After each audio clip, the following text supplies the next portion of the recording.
Hey yo, I'm a silly typo, and I'm here to talk to you about the Switch 2. I grew up with the Wii and then the Switch, and so I only really know Nintendo consoles, but I have a lot of thoughts about the Switch 2, and I'm quite excited for it.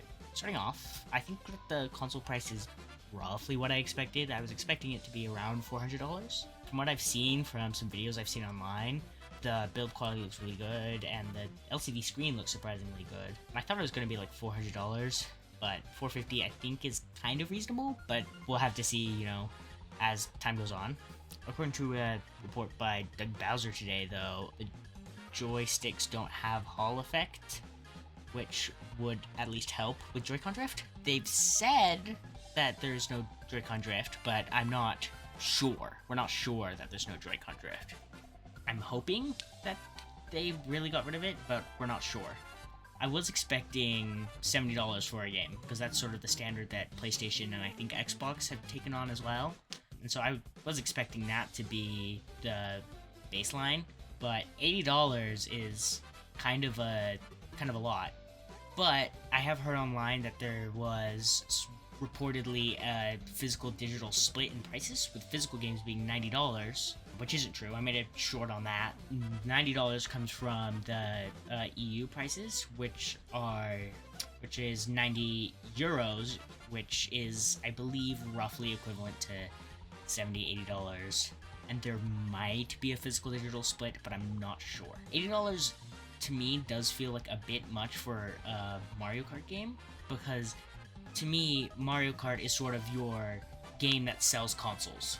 For the Switch, that was like Breath of the Wild. That was what got people in the door at the beginning, but then Mario Kart 8 Deluxe very quickly took on that mantle, and I think it's like the best-selling Switch game.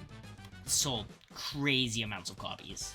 And like, even my friends and family who aren't really gamers or into games played Mario Kart. In fact, I know some people who bought a Switch just to play Mario Kart. On the price though, Trump's tariffs could affect the console price and the game price, according to those same reviews with Doug Bowser that came out, I think, earlier today or yesterday. So it could affect the console price and the price of games, but it reportedly at least should not affect the launch date. The way that the Switch 2 is doing backwards compatibility with the Switch 1 is it's doing it via emulation, which does mean that more games than were expected, by me at least, are not going to be playable. There's a pretty huge list. I'll scroll past it on screen real quick.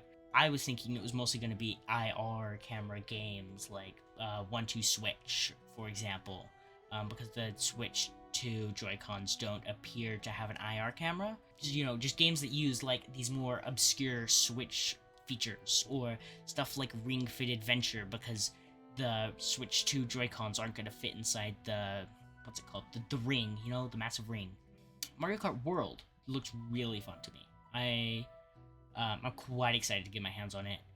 Some people have been saying, especially people on the more competitive side of the Mario Kart 8 community, saying that the connection tracks are like really long and too straight, like just uninteresting, which I partially agree with.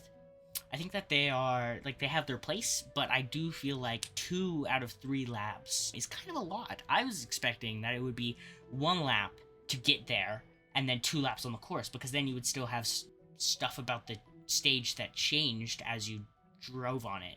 But that's not the case. But that could change, maybe. Who knows? The knockout mode looks really fun. It reminds me of a game I used to play called AG Drive, which had a really fun knockout mode. That game's really good. It reminds me of F-Zero. But I do think that $80 is kind of a lot for the reasons I listed earlier. Silksong looks really good. I'm really excited that that's announced to be coming out this year. I'm hoping that like the State of the World doesn't push back its release, because I'd like to play it. Probably gonna replay Hollow Knight. Might even stream it. I am thinking that Silksong might be a Switch 2 exclusive, because on the Japanese store page, I believe, there's no sign of it being for the Switch 1. It's only pointing to it being for the Switch 2, which I do think makes sense. I think there could be a deal between Nintendo and Team Cherry that has it not launching on the Switch 1, not for power reasons, but to sell more units of the console. The Donkey Kong game looks really fun. It looks like it's being developed by the same team that made Mario Odyssey. It's giving me a lot of Astrobot vibes, definitely, and it definitely, it also gives Mario Odyssey vibes, because Astrobot gives Mario Odyssey vibes.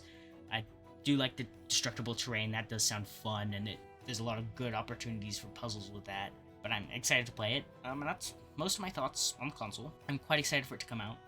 I do think that some of the prices of things is more than I expected, but sort of in the ballpark. $80 though is kind of a lot. Oh, I forgot to mention actually.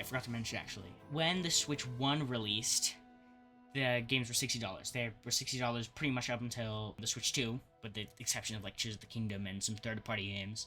But now they're $70 to $80, and if you look at the inflation that's happened in between them, I think that the $70 at least is less than the $60 in 2017 because of inflation. $80 might be a bit more, but like not that much. I'd have to look at the actual thing, the actual inflation. I'll probably put that up on screen now. But the problem is that people aren't really being paid more than they were in 2017, which could mean that which does sort of make it like there isn't that much of a difference really, depending on your situation. Like for most people, the fact that it's about the same doesn't really mean anything because they aren't getting paid much more. Anyways, I'm excited for the Switch 2. I can't wait for it to come out. I'll keep you updated as stuff comes out. But be careful of misinformation, man, because there's a lot of stuff going around about this. I hope the Switch 2 is good. I hope you have a good rest of your day. This is Typo, and I'm heading out.